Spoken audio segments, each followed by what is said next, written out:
You should have pressed the back arrow to get back to the global view of the sim.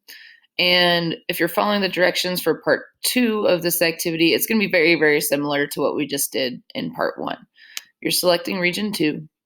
Again, the green line is the plate boundary. And what you're going to really observe is what's happening to the Earth's crust, this dark line right here that my arrow is on.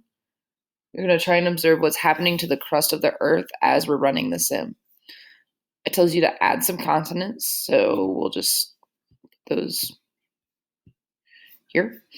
Randomly, it doesn't really matter. And then it tells you to set the plate boundary to divergent, which means spreading apart. So once I press run, what I want you to notice is what's happening to the crust of the Earth over time.